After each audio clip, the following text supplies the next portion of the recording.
interview is being conducted in the home of Lindley in Guthrie, Oklahoma, on October the 18th, 1972.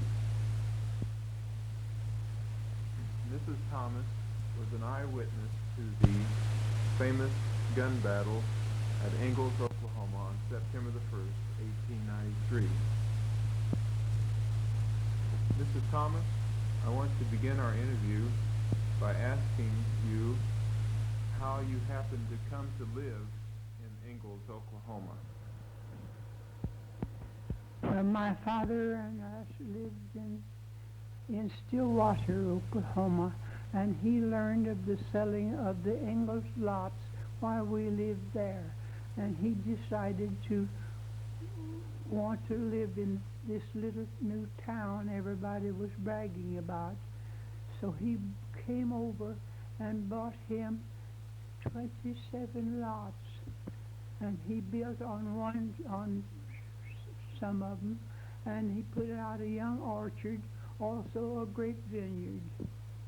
Then he built the house, the stockade, and shingled it with clapboards that he had made with a machine that he had of his own. But then he fixed the grape harbor and built the outhouse out of the clapboard, so that was our view from the city, was from the grape harbor to the house.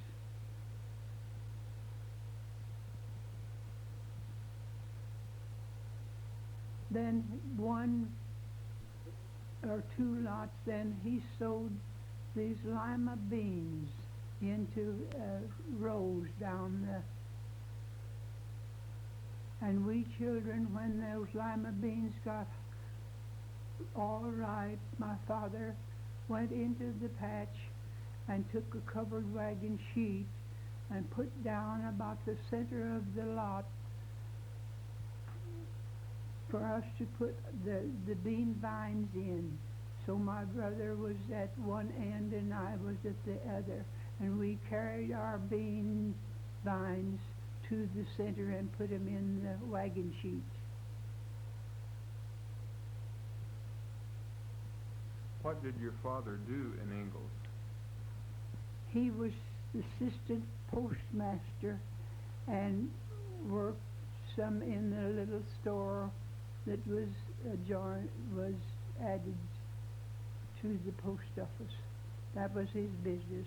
Also, he was a Christian minister, and he preached at his little church schoolhouse when his time come on each Sunday. Each Sunday that was there, we had a preacher for them all, and my father was one of them.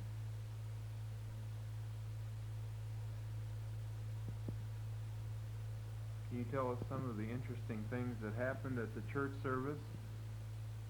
Oh yes, my one Sunday night there was a big crowd gathered, so my brother and I always sat down in the middle of the church because, well, we knew about what was going to happen because the boys visited our church sometimes. So one night these four of them came in and sat down in the back part of the schoolhouse on the big seats, and they brought their rifles with them and laid the rifles on the desk with the muzzle to the outside lane in the church. And then pretty soon there was a big lot of noise on the outside, the dogs barking and children hollering. Pretty soon these two of the boys got up out of their desks, took their rifles and went outdoors. In a little while everything was as calm as could be. They came back in and sat down, so the church was quiet after all, but there wasn't any more racket after the boys came back in. So that night they left before ever the church dismissed. They always left early. So I don't know whether they came a horseback or a foot, but they was always four together.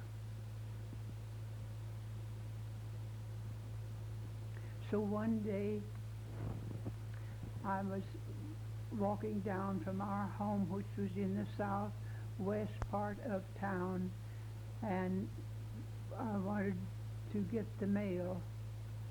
So I went down town. Wasn't very far, but we thought it was,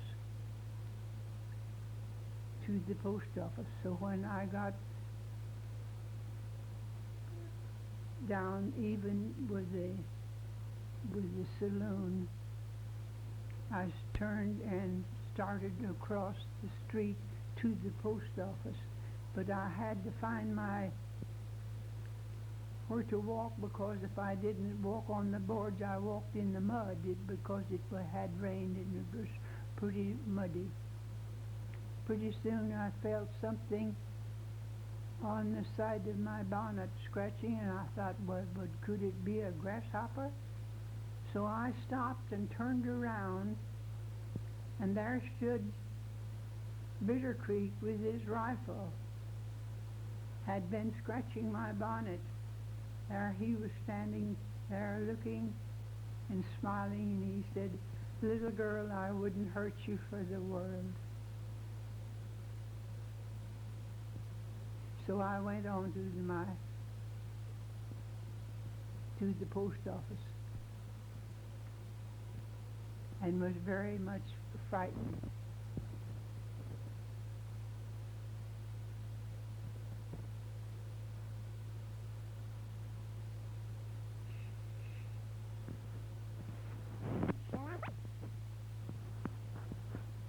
I'd like to tell you about our little town that was quiet and calm when we first moved there, and we all loved it. We was very happy.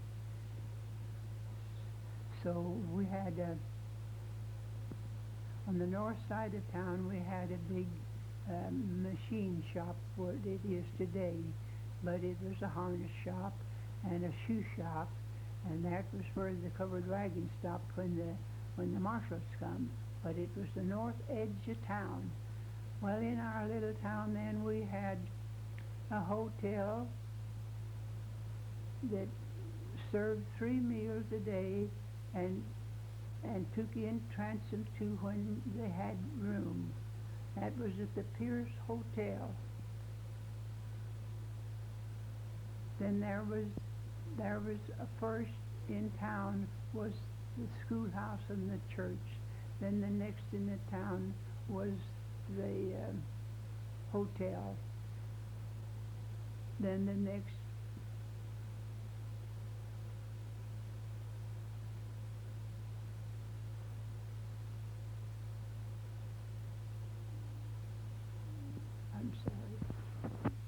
saloon that was south of the post office. That was called the Ransom Saloon, and it had a livery barn in the rear. Then Mr. Charlie Vaughn and his wife run the other saloon and had a billiard hall. And young folks went there and played, and she took care of that, Mrs. Dunn. And I stayed at home with a little 4-year-old girl. That was my duty for about 6 months. I took care of a little girl.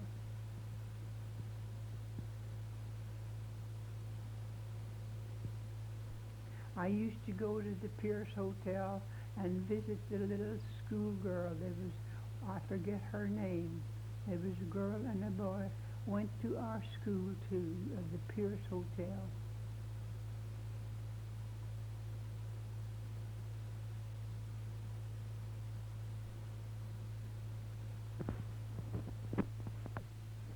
Would you tell us about your recollection of the gun battle at Ingalls? Yes, I'll try the best I can, and that I remember. one bright morning early, there was a covered wagon drove in with a team hitched to it, and that drove in the north edge of town, and it was full of lawmen.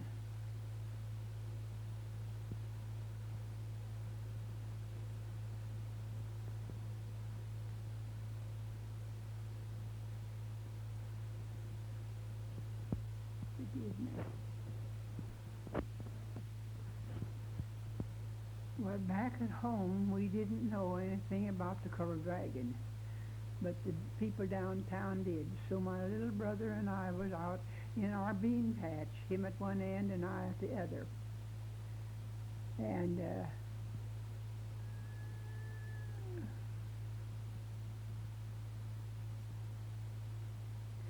anyway, there was a whistle, and the Marshal, United States Marshal, give orders to all the people that was clerks or inside of a building to get out on the sidewalk because we was going to have trouble. He didn't say what. So my father, everybody and my father, Mr. and Mrs. Vaughn, all went to the sidewalk. Not the street, the sidewalk in front of their building. And just in a little bit, then there was, I don't remember who, they said that the policeman gave the first shot because there was some of the outlaws slipped their horses out of the livery barn yard and started away, and Bitter Creek was one of them. He did, and they shot at him and hit him, but they didn't know that downtown. But my brother and I started from the bean patch across to the house after they began to shoot. So about that time, Bitter Creek come around the corner of the street just as we crossed it to go to the house, and said, he stopped his horse and talked to us and said, tell the boys downtown that I'm shot and my rifle is broken. So he went on down to Perkins, and we went on back to the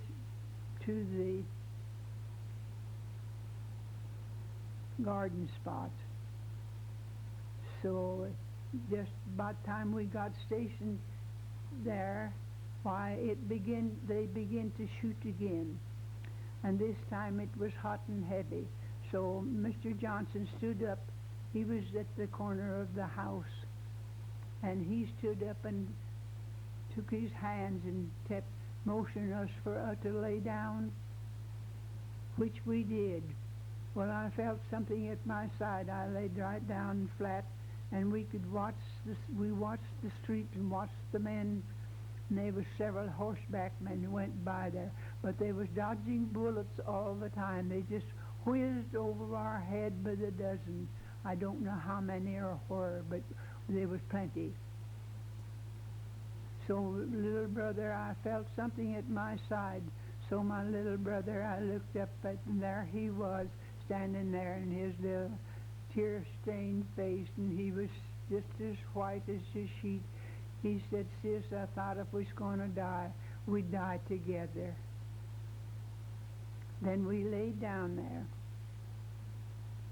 and they passed. I don't know how many of them passed. And finally, when it was over, then Mr. Johnson come and called us, and we went back into the house. He went downtown, but we stayed at home. So meanwhile, downtown, they called her Cinnamon Rose. She had a room in the hotel. she tore up a sheet and made it into a rope. And went on the outside of the east side of the hotel, because that they couldn't see her from downtown. So she started on down to the Ramsey Hotel, Ramsey Saloon, I'm sorry. And there was a whistle blew. And all the shots, all the guns was quiet. There never was any more. I don't know who fired them, but I think the police fired them. So when she got into the door of the Ramsey Saloon, the whistle blew again, and they began shooting.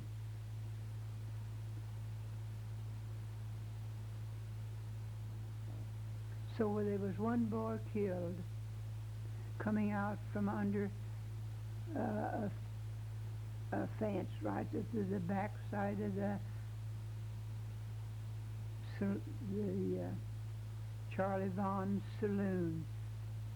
This little boy was shot in the back, and there was the doctor's office right down close to the town well, and they carried him over there. And he didn't live very long, but my brother and I went to see him. And they said that the fella, that the desperado in the hotel had tore a piece of the shingles off and had shot several shots, and one of the boys was his victim. He shot him.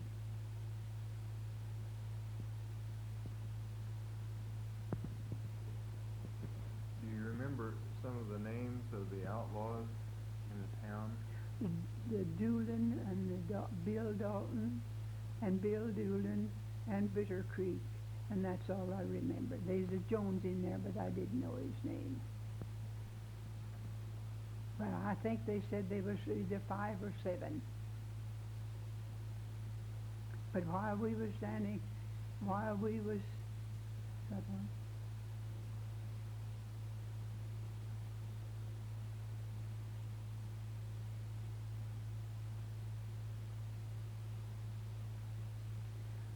While we were in the garden yet, my brother was standing at the east end, and there was 2 of the desperados come down a dead-end street. And that was during the fight, while the other ones was past where we was laying down. But before he laid down, come over to where I was, there was 2 of the men went down that blind street, and there was a pasture there. They got off their horses, one of them, and cut the wire, so they went through. So as they went through, why, one of their horses was shot dead. So they both jumped on, the other one jumped on the one horse left, and they went away down into the timber. So those 2 got away, and we don't know whether they was the Doolins or whether they was the Daltons. But anyway, there was 2 of the desperados got away that way. And Bitter Creek got away by the way where we lived. He went on to Perkins, we know that. But the others, see, they captured the one boy in the hotel. You knew that. Well, they captured him, but who, I don't know. I believe he was Bob Dalton. I don't know. I'm not sure either. How did you feel about the outlaws that lived there? Were they nice people? We pitied them. They was always good to us. We never met any of them on the street, which was very often. Very often. They didn't prowl around. But if you ever did, they was just as polite as could be. It was always nice. And my father said in the post office when they would come to get their mail, once in a while, I don't know how it was stamped or anything, But he said they was always polite. They never caused any trouble, as far as any of us knows, in anything or either their groceries, especially at the hotel. But she didn't hoard them. Lots of people that later on that she did, but she didn't.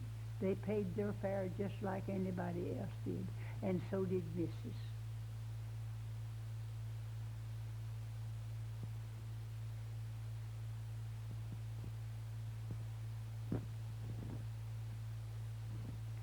I believe that was all now, wasn't it?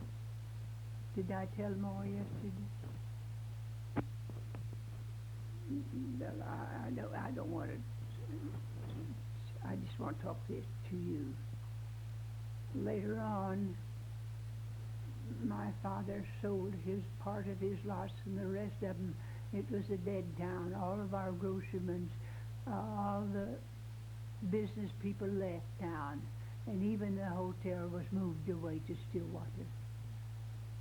And saloons, I don't know anything about them, but whether they kept running, some said they would, but I don't know. But anyway, in the middle of the winter, my brother and sister from here come and got me, and so I left my little brother and my stepmother and father right there in Ingalls. But they didn't stay very long, because he got a job in Kansas somewhere, my father did, as assistant postmaster. Of course, they didn't have any post office. I don't know what they had after my father left it, and after the town just closed.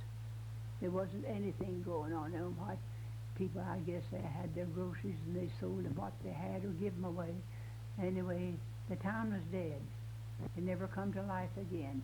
There's some mighty nice people lives there now that I have met, my daughter and I has met. And they're mighty good.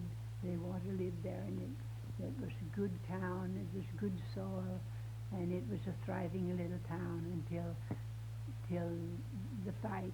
And that's what ruined one town. That goes down in history. That fight ruined our little town.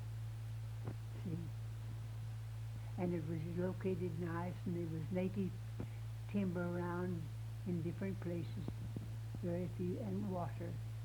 There's a little stream that comes through there. It's about the middle of the town. I don't remember where it went to on the north side.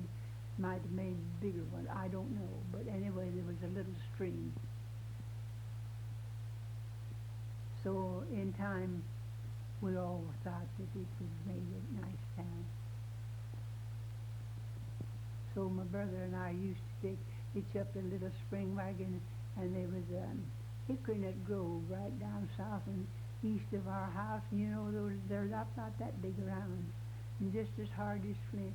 We used to go there, take our little sandwiches, and go up there on that hill.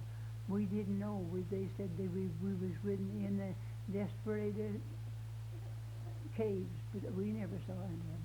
We wasn't hunting for that. We was hunting for hickory nuts. So we'd go up there, and more than once, though, we got toothy pecks now, because that's all the nuts or any peanuts or anything we had, unless we planted the peanuts. But anyway, that was and then wild grapes, yes. Where on this little stream that was there, we'd get those hard wild grapes that we would and make jelly out of them. And that's all the fruit or anything that we had raised wild. But still it was there. But a little cultivation, why, it would have grown if we'd had a chance. I guess I bragged enough about Ingalls. I was school when I was 14 years old. But I come back over here and I tried to finish and go to the 4th grade.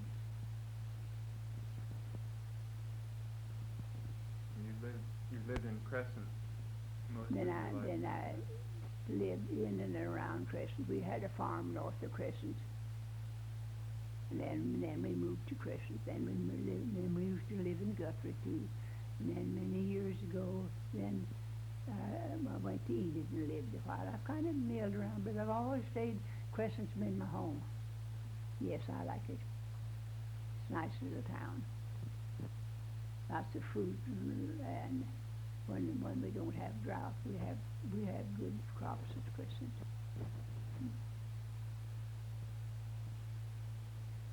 Yes, I believe that's all. I believe that's all of my wildhood, as the kid says, of my wildwood ways. I'm sorry I didn't talk as good as I did the other day. I didn't. Would you tell us, Mrs. Thomas, would you tell us your maiden name, your father's name? Oh, my father's name was Aaron Culbertson. Aaron.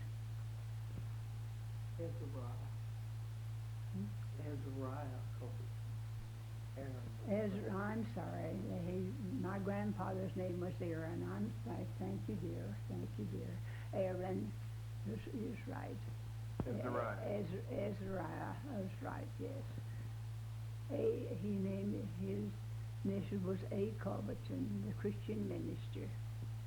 That sounds like a name that was taken out of the Bible. Yes, it's right. And Aaron's that's my mother's father. He was the Holland Dutch, and he came from Holland. My father, Culbertson is an Englishman name, an English name, you know. And my father's people came from England, and then he went to Kentucky then. And really, I'm an old Kentuckian.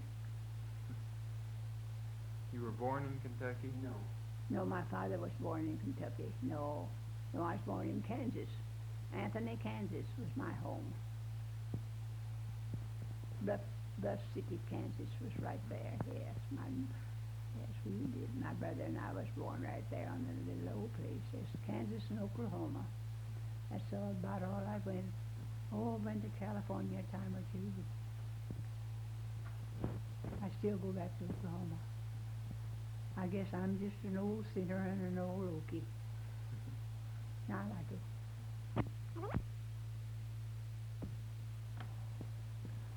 This has been an interview with Mrs. Ada Thomas, age 93, of the Crescent Nursing Home in Crescent, Oklahoma.